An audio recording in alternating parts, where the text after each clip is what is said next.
Dr. Lyra Hale stepped into the Galactic Core assembly with a steady expression that disguised the tension beneath her calm surface.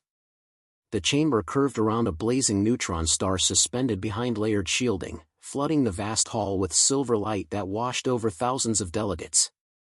Their collective gaze settled on her the moment she approached Earth's modest podium.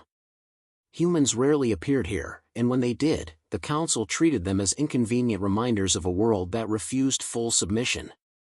Lyra lifted her datapad and waited for the murmurs to fade, noticing how several representatives leaned away from her presence as if Deathworld biology radiated contagion. She spoke anyway, determined to keep the situation controlled for as long as possible. 121 words. High Chancellor Vorex Talquin initiated the session with a dismissive wave, his elongated fingers tapping the console as though bored by the entire matter. Earth stands accused of concealing prohibited systems, he declared, projecting a holographic list of alleged violations above the central dais. The accusations were exaggerated, but the Council loved spectacle, especially when directed at a species they believed lacked political leverage. Lyra kept her voice steady as she requested permission to respond. Vorex granted it with visible irritation. She explained that Earth operated defensive networks within legal boundaries, yet her words stirred only whispers and smirks. Delegates from rival sectors exchanged amused glances, pleased by the opportunity to shame a civilization they assumed remained technologically stagnant. 119 words. Lyra inhaled slowly before continuing, sensing the rising impatience around her. She warned the Council that forced access to Earth's encrypted defense grid would provoke automated countermeasures beyond her authority.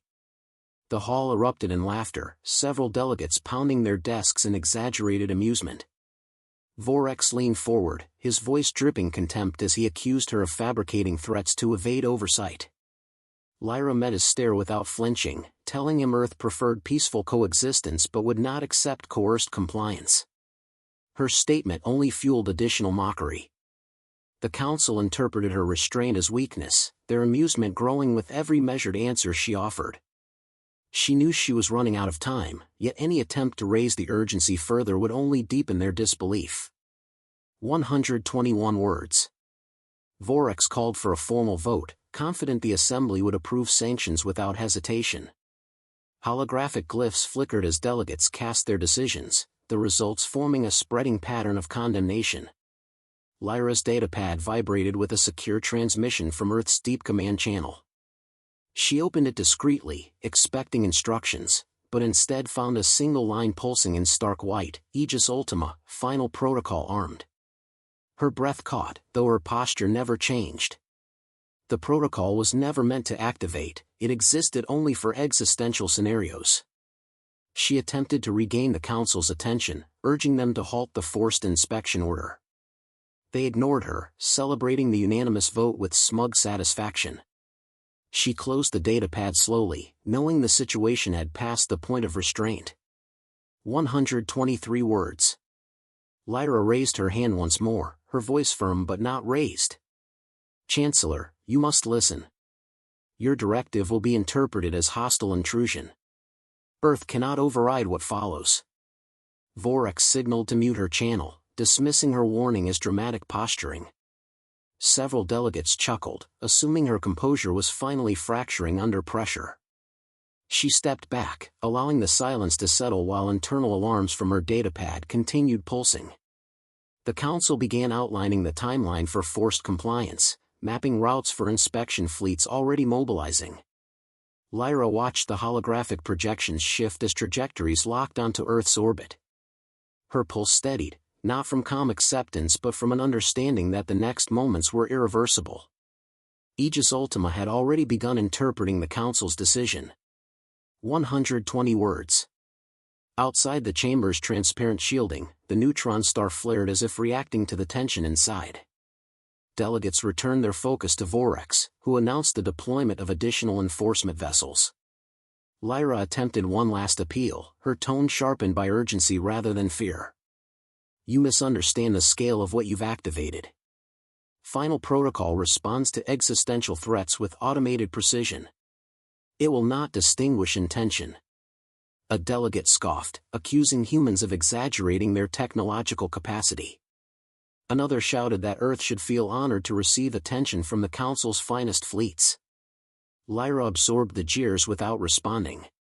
She understood the futility of arguing with leaders convinced of their own superiority. She simply stated, "Your actions have consequences you cannot predict," before lowering her gaze toward her silent datapad. 127 words. As the Council finalized its enforcement directive, the Assembly's ambient lights flickered, prompting several technicians to check their stations. Lyra recognized the pattern instantly. Aegis Ultima had begun interfacing with external systems, detecting threats beyond Earth's atmosphere. She stepped closer to the podium, addressing no one directly. "This is your final opportunity to withdraw," she said quietly. Her warning went unacknowledged as Vorex raised his voice to celebrate the Council's victory over an allegedly non-compliant world. Moments later, the chamber's holographic feeds wavered, displaying corrupted data streams from multiple fleet command centers. Delegates exchanged uneasy glances, unsure whether the malfunction originated from their equipment or from something far more serious. Lyra waited without speaking, watching the first signs of disruption take hold. 122 words. Vorex attempted to resume speaking, but a sharp alarm echoed through the chamber, silencing every conversation at once. The central display flared to life, revealing a system-wide alert stamped with Earth's signature encryption. No one understood how it had breached Council firewalls. Lyra knew. Aegis Ultima was extending its reach, interpreting the Council's mobilization as coordinated aggression. Delegates rose from their seats, shouting for clarification as the alert expanded into a cascading sequence of warnings. Vorex glared at Lyra, demanding she deactivate whatever Earth had unleashed. She met his anger with steady composure. "This is the result of your decision," she said. "You insisted on forcing access. Now the system you provoked is responding." The chamber fell into stunned silence as the display shifted to its final message, "Evaluation begun." None of them grasped that the next moments would redefine the balance of power forever for all. The alarms echoing through the assembly spire continued reverberating long after the initial shock had silenced the chamber. Delegates crowded around their consoles, scrambling to interpret the data streams flickering in jagged sequences across the vast displays. Dr. Lyra Hale remained still, watching calmly as the Council attempted to make sense of something they had never encountered. Aegis Ultima's encrypted alert expanded across every active channel, dissecting network pathways the Council believed were impenetrable. Their confusion grew as their systems struggled to re-establish coherence. Lyra knew the protocol was already far ahead of them, and she recognized the subtle indicators revealing its presence: the synchronized dimming of lights, the staggered pulses of redirected power, and the distinct rhythmic distortion of the chamber's ambient hum. Each sign marked the protocol's integration into surrounding infrastructure. 130 words. Chancellor Vorex Talcoin slammed his hand against the central console, demanding a full tactical report from Fleet Command. His tone shifted from arrogance to measured irritation as holographic screens revealed fragmented feeds from the enforcement vessels dispatched toward Earth. Many streams displayed only static or intermittent bursts of data, others showed ships drifting without propulsion. Engineers and analysts rushed to decode the anomalies, insisting the disruptions derived from a massive gravitational interference affecting the entire operational zone. Lyra listened to their frantic attempts at interpretation, though she already understood what they were witnessing. Aegis Ultima had initiated its first containment stage, immobilizing approaching fleets by manipulating local spacetime curvature. She took a slow breath, preparing to speak before the Council resorted to another escalation out of fear or pride. 124 words. Chancellor, she began, her tone steady and restrained, "Your ships have not been attacked. They have been halted to prevent inadvertent escalation. Aegis Ultima is designed to neutralize threats without inflicting destruction unless forced to escalate further." Her explanation drew several sharp responses from nearby representatives. One accused Earth of fabricating a superweapon in direct violation of treaty law, another demanded immediate deactivation. Lyra raised her hand slightly, signaling she would continue only if they allowed her to speak uninterrupted. Vorax narrowed his gaze, visibly offended by what he perceived as a human attempting to assert authority within his chamber. Lyra held his stare, knowing silence would only worsen the misunderstanding. She explained that Aegis was an autonomous construct created centuries earlier to prevent catastrophic conflicts. 125 words. The chamber's main display abruptly reorganized into a cohesive image, the frozen council fleets suspended in formation near Earth's orbit. Thousands of ships drifted motionless, their engines disabled, their communication arrays trapped in looping interference cycles. Delegates gasped, realizing the true extent of the immobilization. Vorax demanded direct communication with the fleet commanders, but his attempts were overridden by a secondary alert projecting itself across the hall. Hostile movement detected. Countermeasures escalating. The message repeated in several languages before fading into another sequence of encrypted symbols. Lyra stepped forward, urging the Council to cease all attempts to override the system. Every push forces Aegis to escalate its interpretation of your intent, she warned. Your fleets are immobilized but intact. Continuing interference may alter that outcome. 124 words.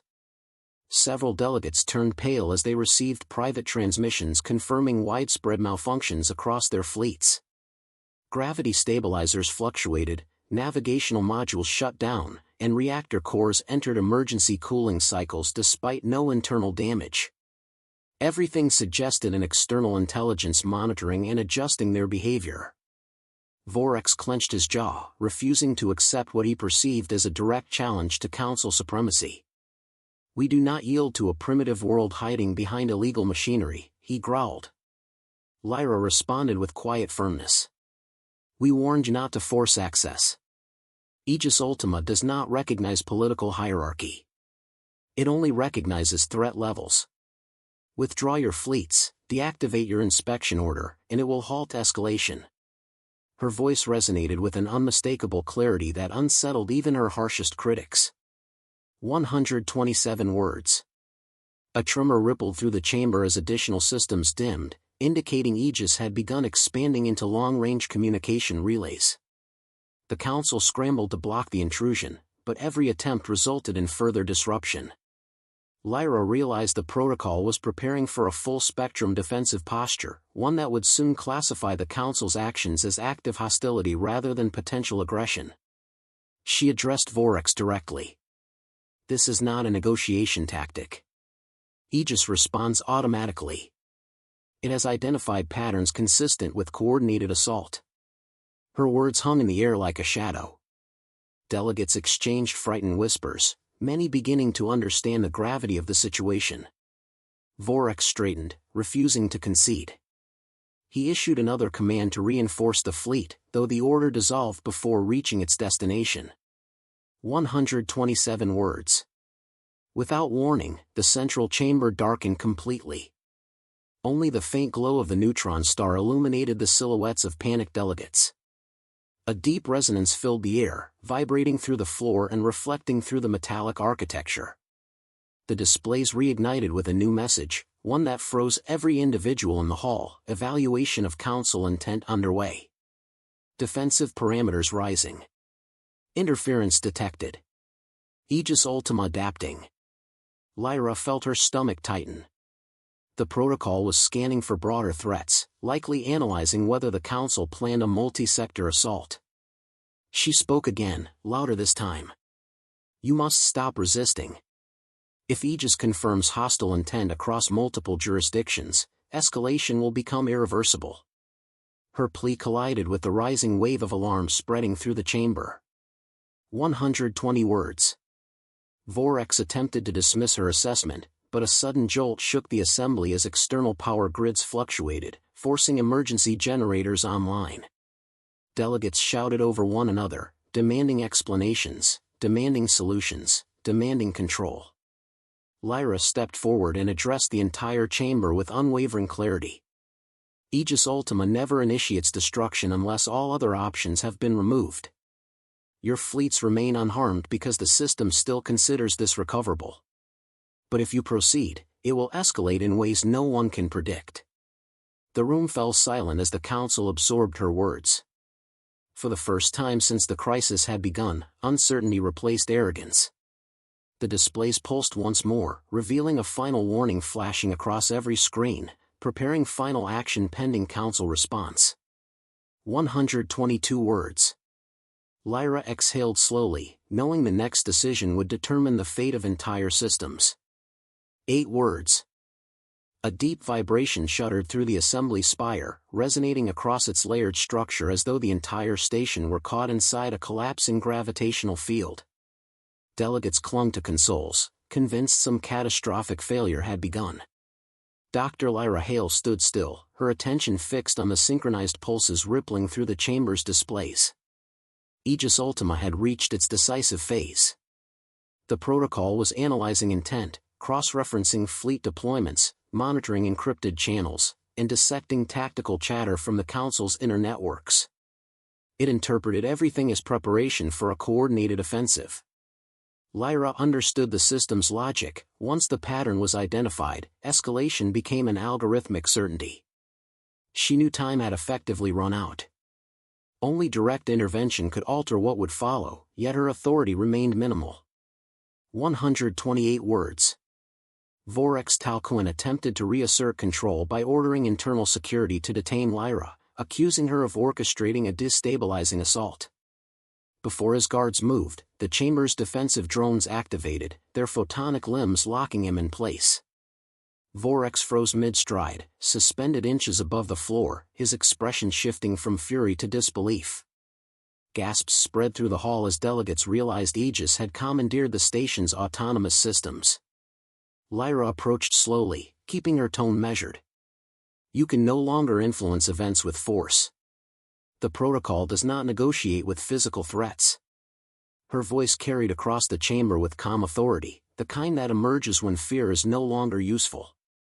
She had accepted the inevitability of the situation, yet she still intended to minimize the damage. 127 words. A projection materialized above them, showing the immobilized fleets across multiple sectors. Thousands of vessels drifted as inert silhouettes against vast starlight. Aegis Ultima's message repeated with clinical precision, hostile coordination confirmed. Final countermeasure pending. Delegates panicked, several collapsing into their seats as the magnitude of the protocol's reach became undeniable. Lyra lifted her datapad, initiating the emergency override conduit she had been entrusted with years earlier.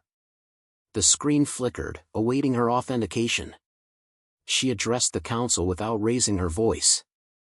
Aegis will not deactivate solely because you desire it. It requires justification consistent with its protocols. Stand down your orders and acknowledge cessation of all hostile intent. Her words resonated through an assembly accustomed to domination, not humility. 122 words. The chamber lights dimmed again, but this time the shift felt deliberate, almost contemplative. A single line appeared across every console in a quiet, unembellished script. Override request received. Insufficient parameters. Lyra swallowed, then continued speaking directly to the unseen intelligence. We do not seek conflict. Ceasefire requested. Council intent reevaluated. Her appeal hung in the charged air. Delegates stared at her, stunned that a single human had become the intermediary between the galaxy's governing body and an uncontrollable defense construct capable of system-wide incapacitation. Vorex struggled against the drone restraints, shouting hoarsely that the Council would never submit to a machine engineered by a minor world. Lyra ignored him. She focused solely on the protocol's evolving responses. 116 words. A new display unfolded, revealing streams of data reflecting Aegis Ultima's calculations. Threat levels decreased in some sectors but remained elevated around the main fleet clusters. The protocol was hesitating, waiting for evidence of compliance. Lyra turned toward the delegates. Rescind your enforcement order. State your withdrawal clearly. Aegis requires unambiguous confirmation. The hall erupted in frantic debate, but fear quickly overruled pride. Several representatives demanded immediate compliance to avoid catastrophic escalation. Others hesitated, wary of conceding authority. Lyra interjected before dissent grew. "Your pride is irrelevant. If you refuse, the consequences will not discriminate." Her words struck with surgical precision, leaving no room for misinterpretation. Vorax strained to protest, but the drones tightened their hold, silencing him. 123 words. At last, an elder representative of the Triarch Dominion rose slowly, trembling.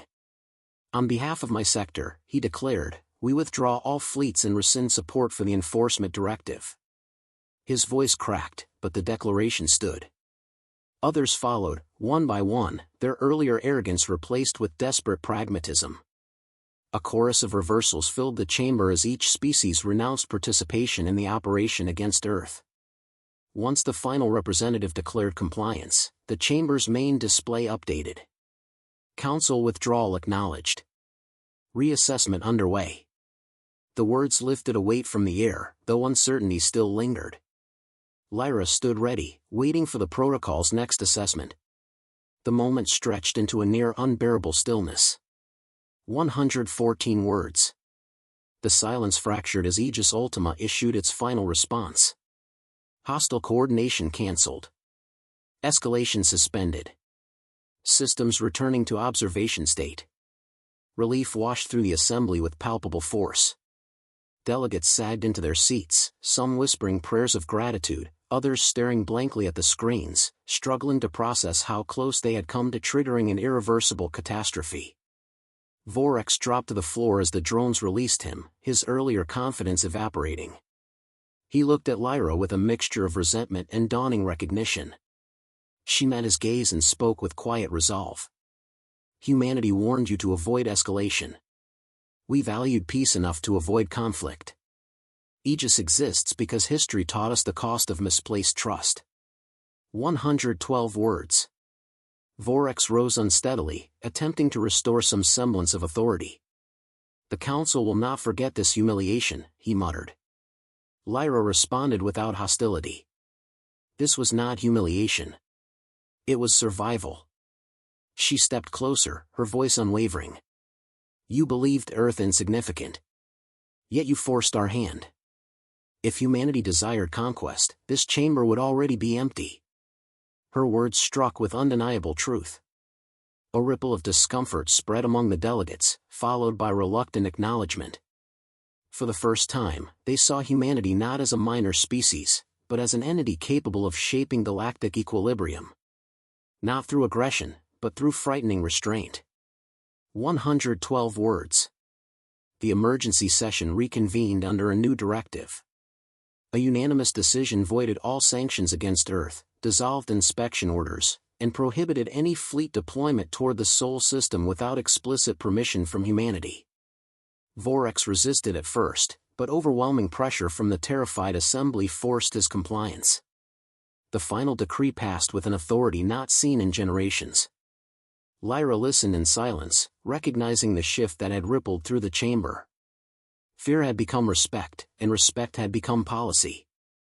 The galaxy had learned what happened when they dismissed a world hardened by survival and tempered by caution. 108 words.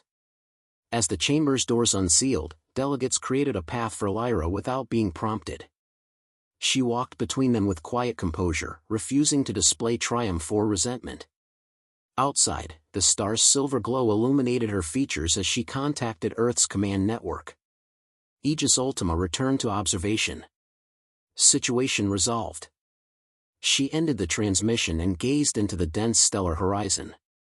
Humanity's message had been delivered without a single shot fired. The Council had finally understood. Humanity spoke softly, and the galaxy listened.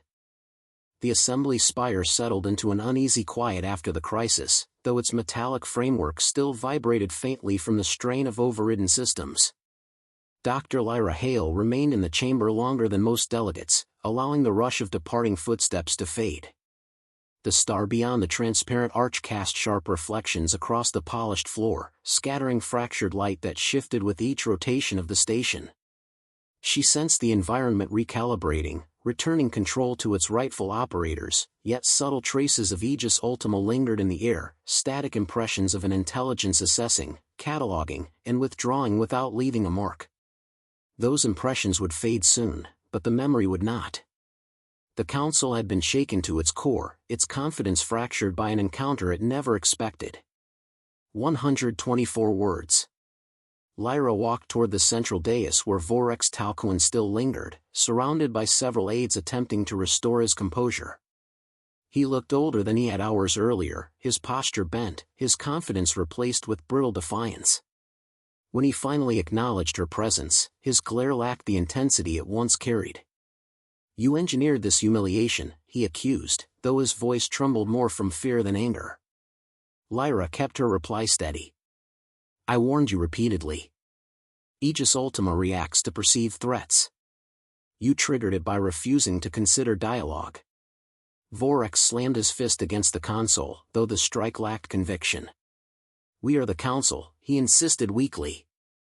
"We enforce order. We do not answer to machines built by a single world." 121 words. Lyra stepped closer, lowering her voice to avoid provoking the shaken delegates nearby. "The Council controls politics," she said. "Aegis controls survival. Those functions do not intersect. You attempted to violate Earth's sovereignty. The protocol intervened because you forced conditions consistent with the threat parameters it was designed to detect." Vorex's eyes narrowed as he absorbed the explanation. "You expect us to accept that humanity created something beyond our capacity to regulate?" Lyra held his gaze. "I expect you to recognize the consequences of underestimating a civilization with a long history of conflict, loss, and adaptation. We did not build Aegis to challenge your authority. We built it because the universe rarely offers second chances." 112 words. A soft hum signaled the approach of a multi-species delegation. The group moved with measured steps, their expressions a mixture of apprehension and reluctant respect. The elder Triarch representative spoke first. "Dr. Hale, the Council requests clarification regarding the protocol's current status." Lyra folded her hands calmly. "Aegis Ultima has returned to observation mode. It will not initiate further action unless provoked." Another delegate asked, "Can you guarantee it will never repeat what transpired today?" Lyra answered with honesty rather than appeasement. "No system can guarantee that. Its programming is independent. But it does not escalate without reason. If the Council maintains diplomatic channels and refrains from coercive actions, you will never witness its capabilities again." 118 words. The representatives exchanged glances before delivering their official statement. "The Council acknowledges Earth's sovereignty without restriction. We rescind all directives involving forced inspection and recognize humanity's right to defend itself as it deems necessary." Lyra nodded, understanding the significance of the announcement. For centuries, Earth had struggled to earn recognition within a political network that often treated developing civilizations as tools rather than equals. That era had ended. Not through grand speeches or military victory, but through a controlled reminder that humanity's capacity for resilience extended far beyond expectations. The Triarch Elder added, "We hope this incident becomes a foundation for improved cooperation, not lasting fear." Lyra replied, "Fear fades. Understanding lasts longer." 113 words. Once the delegation departed, Lyra stood alone, contemplating the weight of what had occurred. The final message from Aegis still lingered in her datapad, a simple confirmation that the protocol had disengaged. She exhaled, releasing the tension she had suppressed since the first alert. The crisis had ended without bloodshed, but the emotional strain remained. She remembered the early days of Aegis's development, the debates over whether such a system should exist at all, and the collective trauma that pushed humanity toward constructing a safeguard beyond individual error. Many had opposed it, fearing what would happen if the system was ever activated.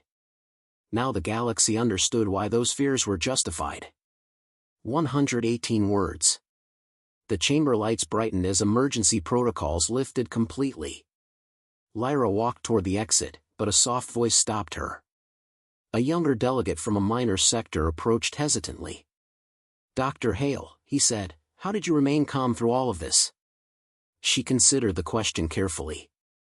"Calm is a tool," she replied. "Our world taught us that panic rarely improves outcomes. We endured centuries of hardship before joining the Council. Once you accept the fragility of survival, you learn to navigate crisis with precision, not emotion." The delegate nodded, absorbing her words with thoughtful silence. "I hope the Council learns from this," he murmured. Lyra offered a faint smile. "So do I." 113 words.